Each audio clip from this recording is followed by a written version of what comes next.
अस्सलाम वालेकुम जी फ्रेंड्स, कैसे हैं आप सब? ठीक ठाक है। उम्मीद करते हैं जहाँ कहीं भी होंगे खैर वाक़ई से होंगे।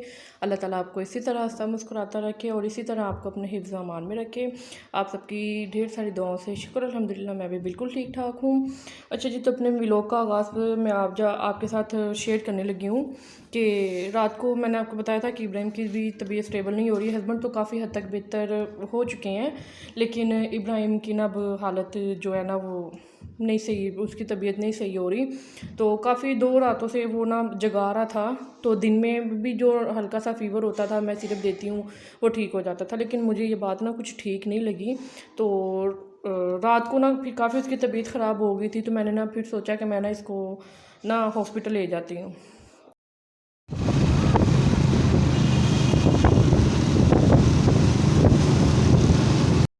तो यहाँ पे मैं, मेरे हस्बैंड और इब्राहिम, हम तीनों हॉस्पिटल, शेख ज़ायद हॉस्पिटल जा रहे हैं। तो मैं अपने बच्चों को जब से पैदा हुए, अगर उनको कोई भी मसला हो तो मैं यहाँ पे उनको लेके आती हूँ। उनकी मेडिसिन से उनको फ़ौरन आराम आ जाता है। तो मैं मेडिसिन लेके तो मैं फिर आपसे दोबारा मिलती हूँ। मेडिसिन लेते लेते फिर हम लोगों को टाइम ज़रा काफ़ी लग गया था, क्योंकि वहाँ पे रश था। तो नाश्ते का टाइम भी साथ साथ में था, क्योंकि हम लोग जब सो के उठे हैं तो वैसे ही मैं इब्राहिम को लेके तो आ चुकी हुई थी हॉस्पिटल में। फिर वापसी जब हम लोग जा रहे थे तो भूख काफ़ी लग चुकी हुई थी। तो रोड साइड पे नानचने वाला हम लोगों को एक नज़र आया, काफ़ी फेमस है वहाँ पे मून मार्केट में, सॉरी भीखे वाले मोड़ पे। तो वहाँ पे फिर हम लोग ने नाश्ता किया।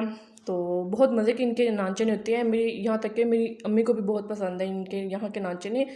तो फ़ारूक हॉस्पिटल के सामने इसकी ना वो लगी होती है, इसका स्टॉल लगा होता है, जहाँ से हम लोगों ने नाश्ता वगैरह किया था। तो मेडिसिन वगैरह लेके जब मैं घर आई हूँ तो वापसी पे फिर हम लोग ने मेडिसिन भी ले ली थी। मैंने कहा मैं चेक कर लूँ कि कौन कौन सी मेडिसिन है। तो ये मेडिसिन दी थी। यहाँ पे मुझसे मिस्टेक एक ये हो रही थी कि कालपोल और जो ब्रूफिन मैं घर पे प्लेन पड़ा हुआ था, मैं इब्राहिम को वो दे रही थी। हालांकि डॉक्टर ने मुझे मना किया कि ब्रूफिन सिंपल वाला नहीं देना, ब्रूफिन डीएस देना है और कालपोल 6+ देना है, जो 5 साल से बड़े बच्चे होते हैं या 5 साल तक के बच्चों के लिए।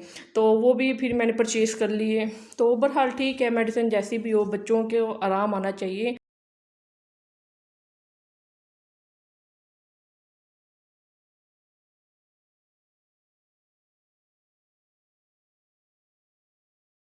तो यहाँ पे इब्राहिम की ना, मैं जो एंटीबायोटिक था उसके लिए मैंने पानी बॉईल करके ठंडा होने के लिए रख दिया था। तो मेरी नंदा इंतज़ार कर रही थी मेरा कि जब आप आओगे ना तो मैं ना बिस्किट बनाऊँगी। वो काफ़ी अच्छे बिस्किट बना लेती है, लेकिन आज हम लोग के घर पे ना वो फ़र्स्ट टाइम बनाने लगी थी। तो यहाँ पे 3 कप, वो क्या बता रही थी कि 3 कप मैदा लिया है और 1 कप बेसन का लिया है हम लोगों ने।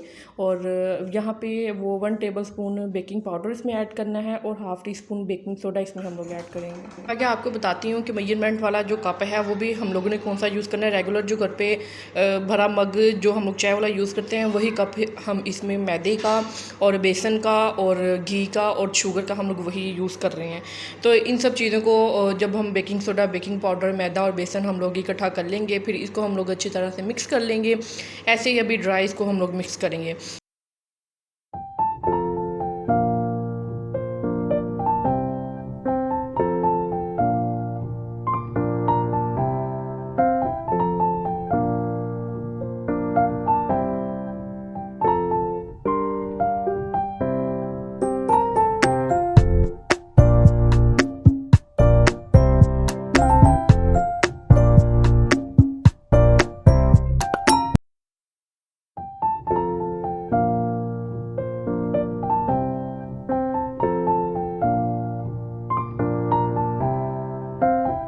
उन सब चीज़ों को मिक्स करके फिर बारी आती है जी शुगर की। शुगर यहाँ पे हम लोगों ने लिया है 1.5 कप, सेम वही कप जिससे हम लोगों ने बेसन और मैदा लिया है। शुगर हम लोग यहाँ पे यूज़ करेंगे पिसी हुई। अगर आप लोग के पास वो नहीं है तो आप लोग जो घर पे नॉर्मल चीनी होती है, आप उसको ग्राइंड करके तो आपकी वो पिसी हुई चीनी तैयार हो जाएगी। तो यहाँ पे फिर वही कप हम लोग ने घी का इसमें ऐड किया है और घी हम लोग पे यहाँ पे 2 कप यूज़ करेंगे, क्योंकि बाकी वो मैं फिर आपको बताती हूँ कि क्यों हम लोगों ने 2 कप उसमें ना घी यूज़ किया है। घी यहाँ पे आप देसी घी भी यूज़ कर सकते हैं, उसका बन जाए तो मज़ा ही आ जाएगा बिस्किट्स का।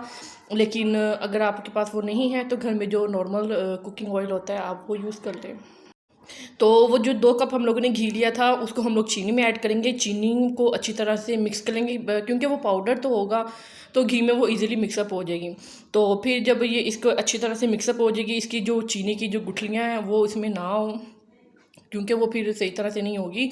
अगर कोई गुठली रह भी जाएगी तो उसका कोई इशू नहीं है, क्योंकि जब इसको हम लोग आटे में डालेंगे, वो जो मैदा और बेसन है उसमें जब हम लोग डालेंगे तो उसको हम लोग गूँधेंगे। जैसे नॉर्मल रूटीन का हम लोग आटा गूँधते हैं वो वाला हम लोग आटा गूँधेंगे।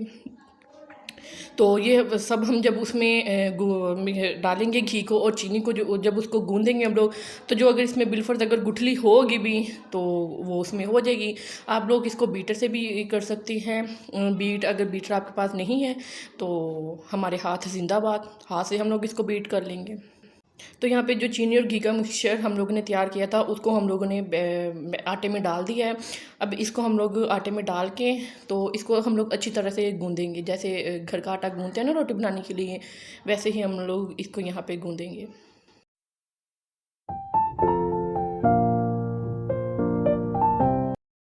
तो जो हम आटा गूँधेंगे वो इस शक्ल में होगा। तो यहाँ पे मैं ना बिस्किट खा रही थी तो इस वजह से उसका टेस्ट आ रहा है मुँह में। तो इस शक्ल का आटा का जो हम लोग गूँधेंगे उसको फिर हम लोग छोटे छोटे पेड़े बना लेंगे। बिल्कुल छोटे नहीं बनाएंगे, नॉर्मल साइज़ के पेड़े बनाएंगे, क्योंकि जब हम इसको बेक करेंगे तो वो फूल जाएंगे, चौड़े हो जाएंगे थोड़े से। तो जब पेड़े बना लेंगे तो इसमें खाली सिर्फ अंडे की जर्दी, सफ़ेदी नहीं, खाली जर्दी, उसको हम अच्छी तरह से फेंट के ब्रश या ब्रश की मदद से बिस्किट्स पे लगा लें। नहीं है तो उंगली की मदद से लगा लें बिस्किट्स पे। हमने तो उंगली यूज़ की थी लगाने के लिए।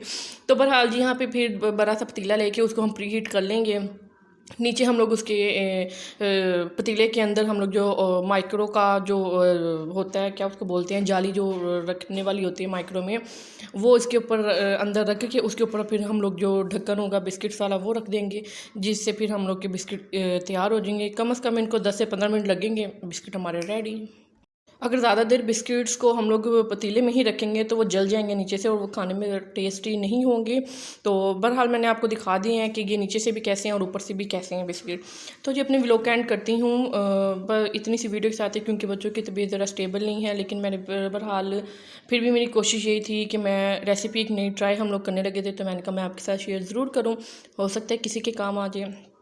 जी तो फिर मिलते हैं आपसे नेक्स्ट व्लॉग पे नेक्स्ट डे। तब तक अपना ख्याल रखिएगा, अपने इर्द गिर्द लोगों का ख्याल रखिएगा और मुझे और मेरी फैमिली के लिए भरपूर दुआ